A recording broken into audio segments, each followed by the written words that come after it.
Morning, good afternoon, and good evening to everyone from around the world. We have more than 500 people registered for this webinar today and more on Facebook Live. My name is Rick Richmond. I am a resident scholar at American Jewish University, and this is the sixth of the seven-part series on the seven-front war against Israel, jointly presented by the Middle East Forum and AJU. We've previously done Iran, Gaza, the West Bank, Syria, Iraq. Next week, we will conclude with Yemen and circle back, I'm sure, to Iran. But today we'll be addressing Lebanon with a presentation by Dr. Robert G. Rabil, professor of Middle East Studies at Florida Atlantic University, who holds a Ph.D. from Brandeis in Near Eastern and Judaic Studies. He's written many books and many articles. His first book was in 2004, entitled Embattled Neighbors, Syria, Israel, and Lebanon. And he has appeared on the BBC, C-SPAN, Fox News, MSNBC, and NPR, and he's written for both the New York Times and the Wall Street Journal. His presentation today could not have come at a more timely moment. Prime Minister Netanyahu gave a wide-ranging interview last night to Israeli television, the first interview with an Israeli TV station since October 7th. And he said the intense phase of the war is about to end in Rafah, in Gaza, after which he said the IDF will face north to physically remove Hezbollah from the border between Lebanon and Israel. I'm going to turn this over to Professor Rabil for about 15 minutes or so, and then we'll reserve the balance of the time for a colloquy between him and me and the questions that you can ask in the Q&A function on your Zoom screen.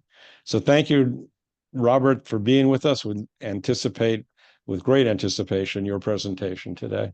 Thank you very much, Rick. It's a pleasure and an honor to be with you. And I am sorry that I am speaking, on these days. I wish, it was on better days to speak about better topics. The Hezbollah-Israeli conflict is really very serious, and it's complex. It had a lot of dynamics. Let me give you, in 15 minutes, I'm going to give you some of the major info on what's happening. Let me take you back to the year 2000. The year 2000 was seminal in that conflict. What happened is that Israel withdrew from Lebanon. Hafiz Assad, the father of the current president, passed away. And the United Nations demarcated a line called a blue line, a blue line, or the border between Israel and Lebanon. Well, first, the blue line, it's not permanent, but you had contested areas between Lebanon and Israel.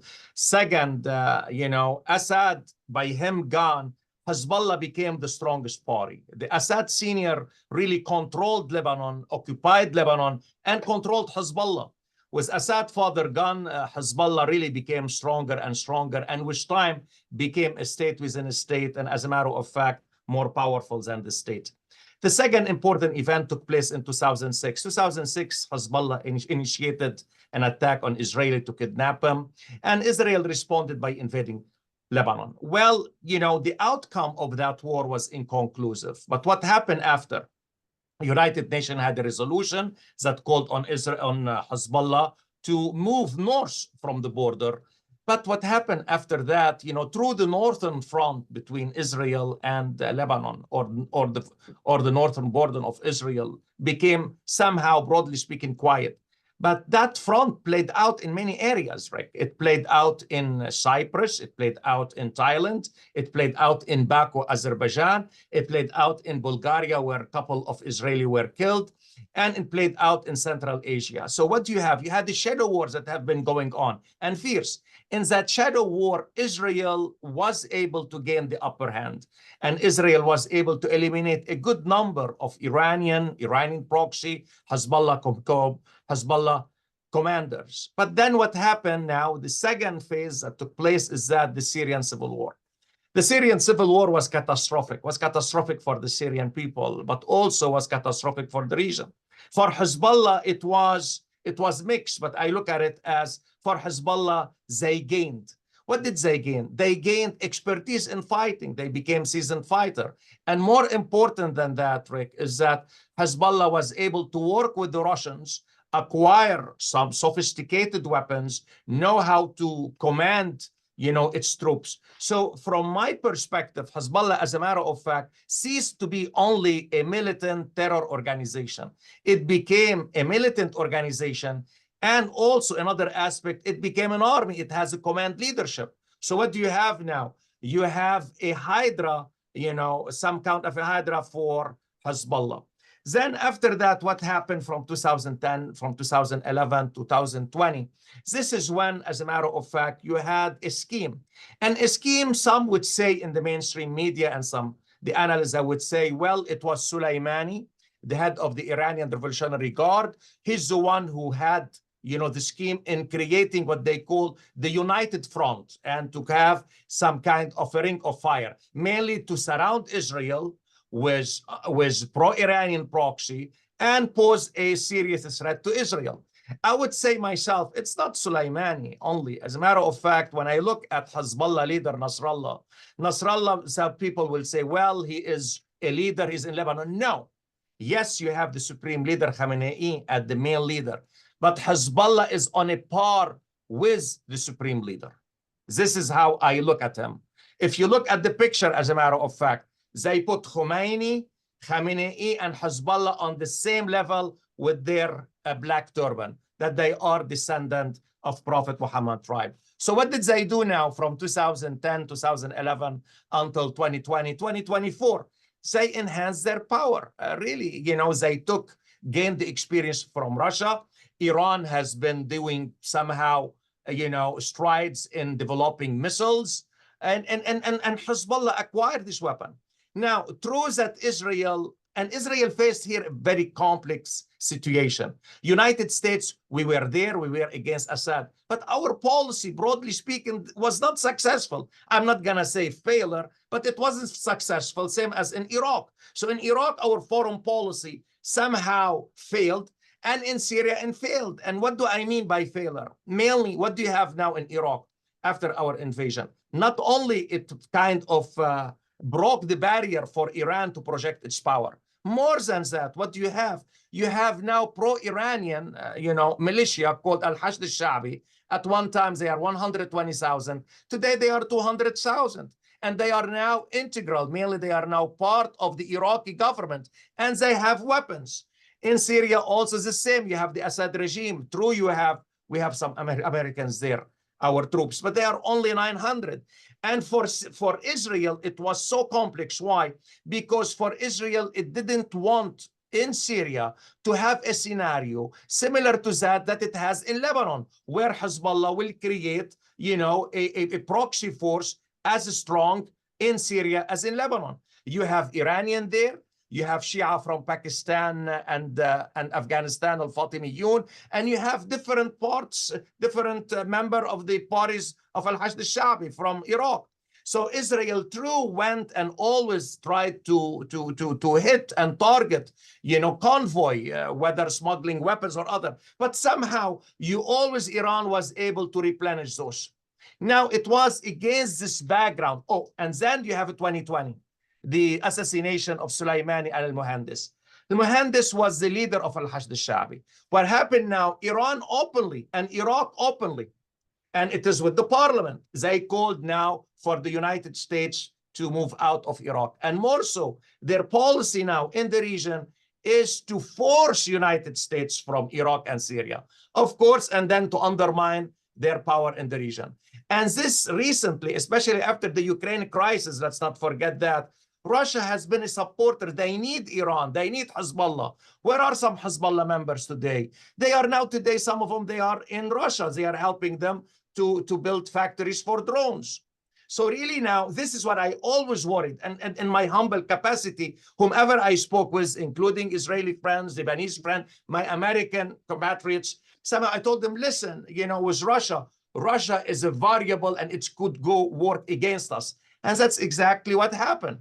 And Hamas is part of it, is part of this unity of front. And then you have this barbaric attack. The barbaric attack here, when we speak about Hezbollah, Hezbollah probably knew about the planning, but I don't think they knew about the day of the planning. But then the October 7 attack took place. October 8, this is when Hezbollah said, listen, I am initiating a war, a supportive war for Gaza and for Hamas. So what they did now, they initiated a low-intensity war, and their mantle, or their policy was, well, we'll stop when the war in Gaza ends. This is Israel could not do. And the problem, what happened is that this low-intensity warfare, it became more intensified, more tense and more tense and more tense. Israel was able, something about Israel was able to do. Unlike what it did in 2006, Israel was able to eliminate 400 members of the so-called Axis of Resistance. This is way more than Hezbollah members that were killed in the 2006 war. And I was in Lebanon at the time researching Hezbollah. And more so, as a matter of fact, people, because probably they don't know, they think Israel is not doing this and that. But Israel always, ask yourself this question, how they knew, where to hit, who to hit, and how to eliminate them. You have 400, a significant number of them are senior commander of Hezbollah. But on the other hand, so here Israel, it created an environment in Lebanon, and especially among Hezbollah people, very frustrating and very, very, very confounding for them. Now, on the other hand, Hezbollah used its weapon, and some of it is precise weapon, whether drones or missiles or Katyusha rocket and others. And they hit army bases, and this forced many Israelis from the north to become internally displaced. So today what we are looking at the situation from Israel perspective is untenable. And the question is, and you mentioned the speech that the prime minister made, well, Gaza now probably is winding up, and then I'm going to move to the north. But moving to the north, again, you have a lot of issues. Some things that I have to say, and it pains me really, but what Hezbollah, when they know that Israel might attack them, they released 2 clips. And in those 2 clips, they showed that Hezbollah know the locations of most of Israel vital, strategic, military, economic, and industrial, infrastructure. And this is extremely, extremely sensitive for Israel. And here, let me speak about the mindset and the strategy of Hezbollah. So they released that, and they know that Israel has been after them. You have wars that many Hezbollah members have been killed. And not forget now, in Lebanon also, you have a lot of internal displaced, and many villages in southern Lebanon have been destroyed. So what's here, you ask yourself, what the policy of Hezbollah? Hezbollah knows that he cannot defeat Israel. Hezbollah and Hassan Nasrallah, the leader, he said that that war is going to be won by points. What does it mean by points? That means it is a psychological war as much as it is a military war. And they are going to exhaust the Israeli. They're going to make or try to make their livelihood in Israel hardly possible. So this is how they think. And when they look, and he mentioned it recently in his speech last week, he said, listen, it's not the number of targets, it's the quality of targets. And this, as a matter of fact, will go ahead and try to destroy one of the pillars of the Israeli state. So this is what Israel is facing now. It's facing 200,000 rockets. It's facing, yes, and the Israeli intelligence and Israeli, they have a lot of reports. They are facing an enemy. But that doesn't mean Israel is not going to be able to go and enforce. And here, this is the question that comes to my mind. I know that you have some people in Israel, some senior officials like Ehud Barak, the former prime minister. He said that the time is not right now, probably we should wait a little. And you have others that are supportive and not supportive. Here, I want to say something because I know in mainstream media and social media, they say certain things. I say including the United States, and I'll speak about the United States. I think that decision of war is only for the Israeli to make, period. For Israeli public mainly, because it's the Israeli they are going to suffer. It's not us. It's not some people somewhere else. It's the Israel they're going to suffer. And of course, the innocent Lebanese. And Lebanese here, when I speak about them, I know that Hezbollah has hijacked the decision of war and peace. And sadly enough, the Lebanese opposition is fragmented to Hezbollah. And Hezbollah, as I mentioned to you early in my talk, it is the strong actor, period. Now, here the question, what Israel and the scenario? And I'm not a military analyst, but I served in the Red Cross in Lebanon. I know the actors. I know the terrain in both lands, as a matter of fact, on both sides of the fence. Now, some would say Israel should go in a punitive action, really, mainly air attack. It can do that because Israel, I know, it knows most location of Hezbollah's cache of weapons, missiles, explosion. Second scenario, to go push Hezbollah north of the Litani River, which is 26 to 27 kilometers north of Israel. Or it will continue what it's doing today, mainly bleeding Hezbollah more. Or it will say it will go ahead and invade all of Lebanon. And most importantly, since I was there in 2006, when Israel was hitting Lebanon, Hezbollah was able to replenish its weapon through Syria. Now, the question here, this is what my question and the question, I will ask myself, and these are extremely important for the Israelis to know. And really, and the Israeli government, is the war going to be decisive? What's about the day after? Are you going to go do this and you're going to have the same thing as today?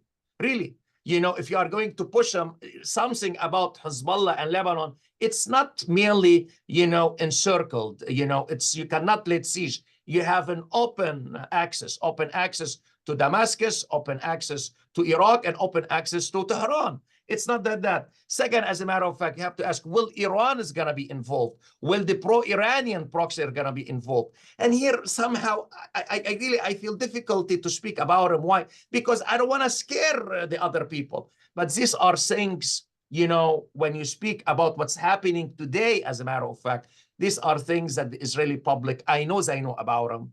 And I know, they have to take a very sober decision. Really, I think myself, Al-Hashd al-Sha'bi, they are going to be involved. Why? As a researcher, I know myself. Now Al-Hashd al-Sha'bi, a number of them are in the Golan. As I also know that some of their leaders now, they are, as a matter of fact, they were next to the Fatima Gate. I served in the Red Cross in Lebanon myself, so I know this area, and I know they have been going there. And then you're going to ask yourself, are you going to have the Lebanon front or the Syria front? The Syria front also is going to open because Al-Hashd al-Sha'bi there, and Hezbollah has been building, not as much as in Lebanon, but has been building some forces there. So really, so this is a big question for the Israel. And let me tell you there, at this time, I really, it's so difficult, really, for the Israeli to decide. So whatever they decide, I hope they will do that soberly and forget the interpolitics. Again, in Israel, I worry about the intra and interpolitics in the government myself. Now, another thing also here where I would like to end, I would have to have more question, is that, let me wrap it up with this, since I'm speaking about Hezbollah, the strategy of Hezbollah. And let me go again and highlight on it. The strategy of Hezbollah, as I mentioned to you, is victory by points. They know they cannot defeat Israel, but they know they can hit Israel, and they know they can inflict damages on Israel. Israel, as a matter of fact, is going to inflict far more damage, but they know that. But the problem is, again, part of their strategy. They think that they can stomach casualties, Rick. They can stomach casualties. And let me highlight something for you that I saw in my own eyes in 2006. In 2006, half of Lebanon was destroyed. And then I said, my God, what's going on here? Well, Nasrallah, the leader, came, and after a while, and he declared a divine victory. How you declare a divine victory when half of your country has been destroyed? And this is something, the Israeli have to know, is that they can stomach 25,000. They can stomach 30,000. So this is, again, the mindset, the psyche of Hezbollah is totally different than, as a matter of fact, many other Lebanese, and of course, the Israelis. Other thing also, why do you think Hezbollah has released the clips? Hezbollah doesn't want war. But at the same time, he has been preparing for that war. From their perspective, They believe they are pursuing what they call a strategic deterrence. Before, in 2010, I spoke about it. It was deterrence by terror. You hit us here, we hit you there. Today, according to Hassan Nasrallah's speeches and according to the images, and I believe what he says, something about him, you know, although we oppose him, but I know the Israeli and the Americans, when he says something, he means it. He said, listen, if the war should be imposed on us, we are going to fight by land, sea, and air, and we are going to have no regulation. So my point is, this is what goes back to my previous point, is that they are ready to stomach the casualties. And they want to see if Israel will stomach some casualties.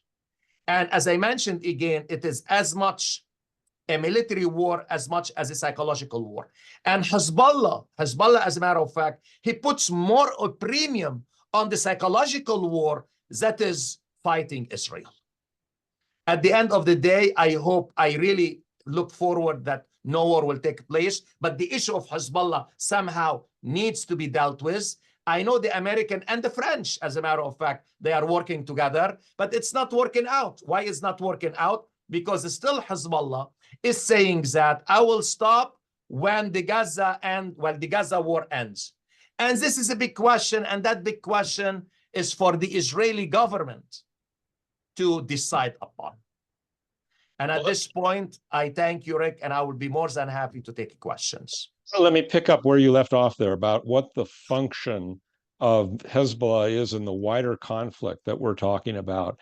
At the beginning of the war in Gaza, people wondered, why didn't Hezbollah join it? Why wasn't there a two-front war imposed upon Israel if Hamas, which wouldn't presumably act without Iran's at least general knowledge, was endorsing this? Why not Hezbollah from the north at the same time? And the theory, there are two theories.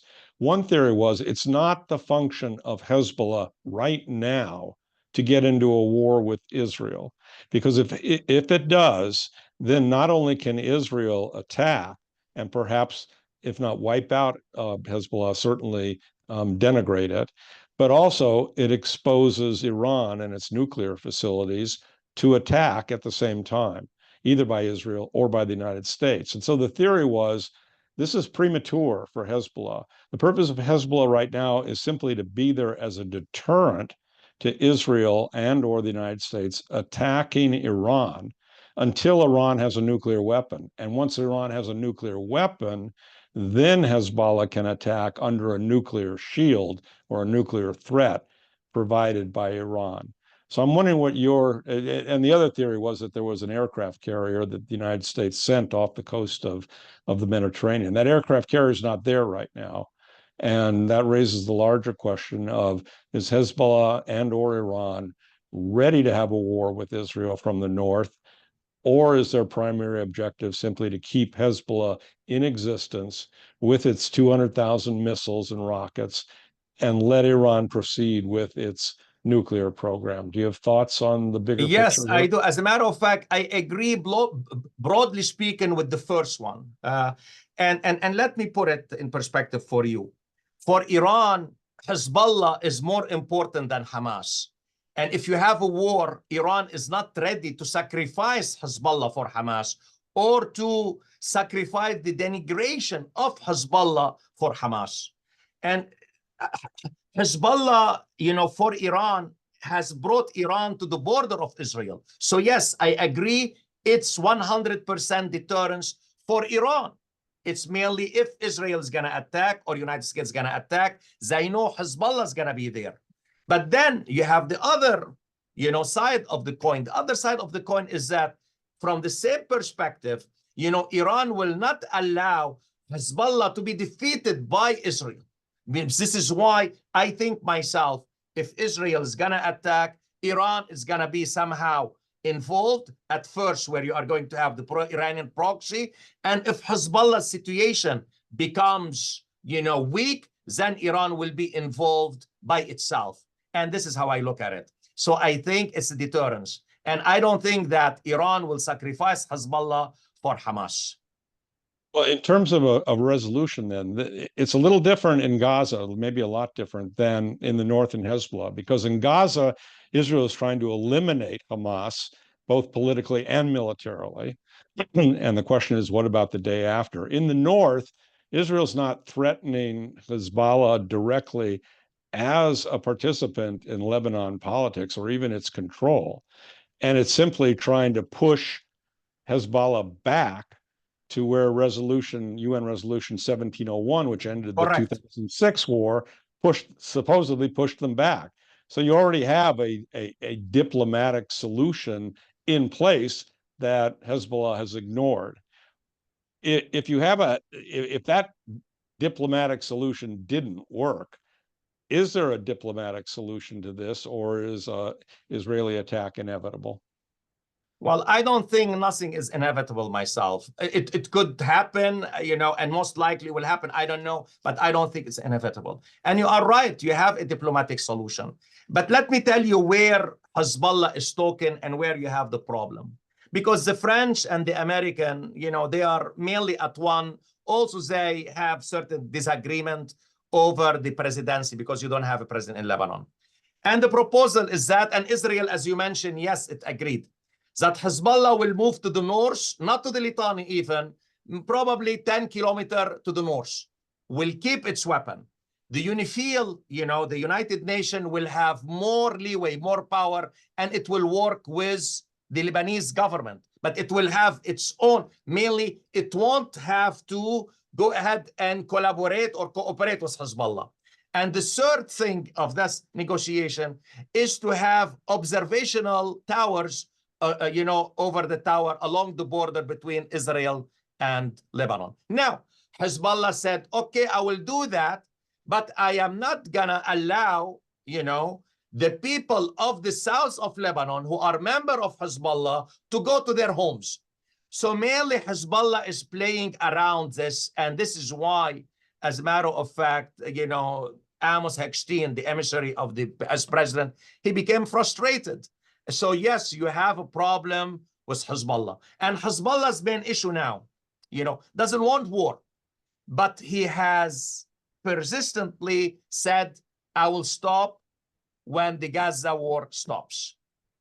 And to go around it, I know it's very, very difficult, and I don't have the answer for it. But I know that. You have certain reports, and I would say a credible report from people I know, that Hezbollah, again, in the same way as at one time it was ready to approve really, and conclude, although indirectly, the maritime border between Lebanon and Israel, he is ready to discuss the land border. But this is, again, for United States, and what's trying to do is I would like to have a president, because whatever you are going to do, you need a head authority, you need an authority to go ahead and move that process. Now we are speaking here, Americans, we are speaking with Nabih Berri, the leader of Amal. Amal is working with Hezbollah, and somehow it's not happening. So at the end of the day, I think myself, this is what I think myself, I think Hezbollah would like the war to end in Gaza. I think they don't want to have a war, because those clips that they send out, they are telling Israel. Why they are telling Israel this? Probably Israel know that.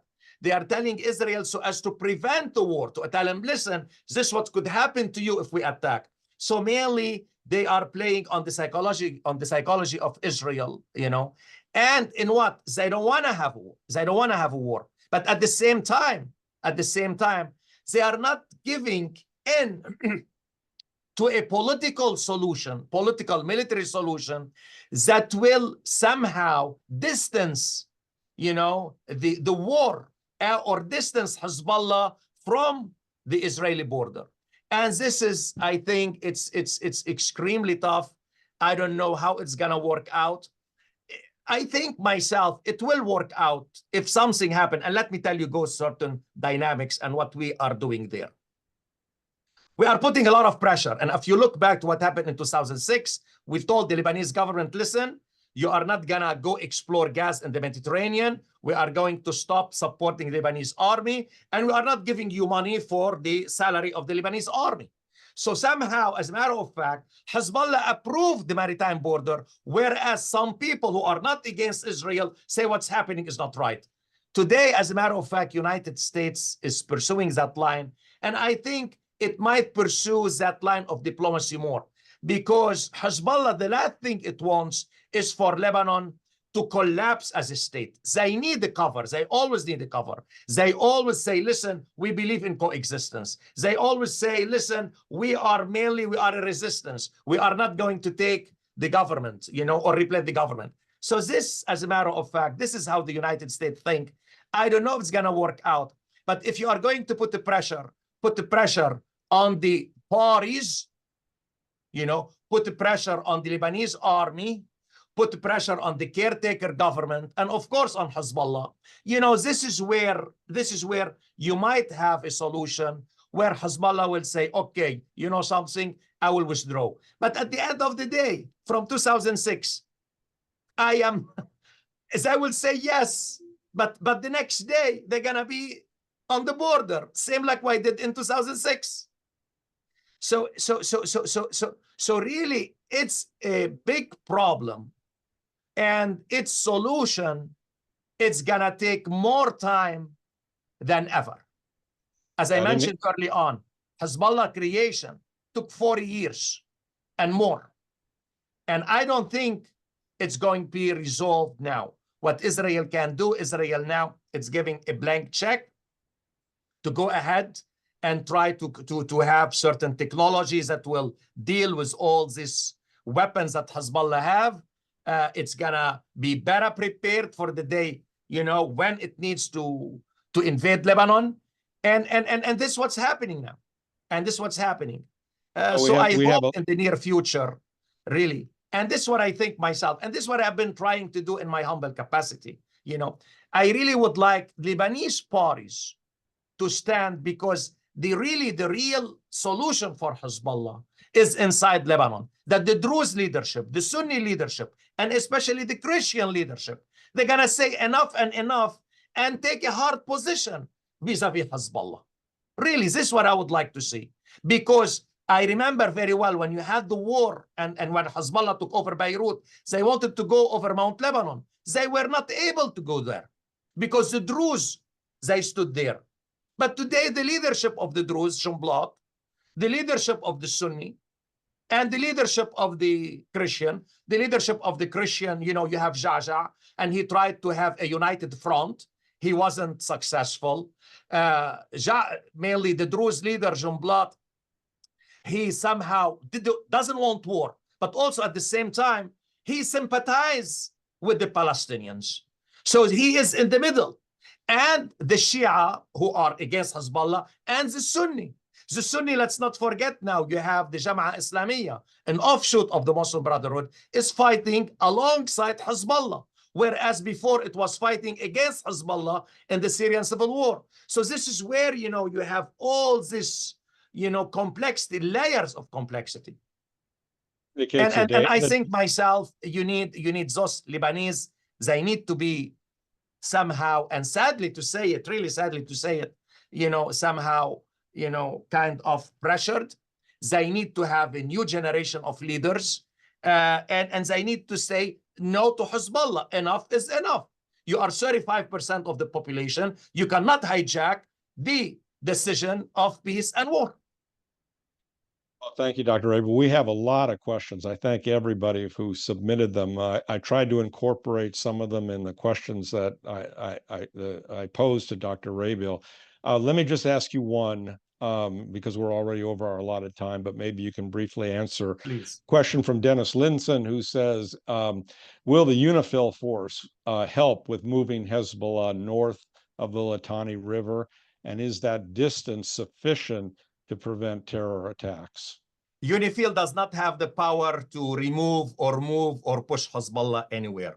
UNIFIL acts, as a matter of fact, as someone to have peace and of course to give advance notice, which is extremely important, so as to prevent a war by miscalculation. Now, they do a lot of other things, but they don't have the power, the ability, or the political means to move Hezbollah up north. Well, thank you very much for that very enlightening presentation. Thank you all for attending and for submitting the questions. And we urge all of you to join us this time next week, next Monday, where we're going to be covering with Dr. Michael Rubin, Yemen, and then circling back to Iran to conclude the series. So thank you all. Rick, thank you, and thank you all. I really thank you all, and all my best for you. Thank you. Thank you. Thank you. Bye-bye. Bye.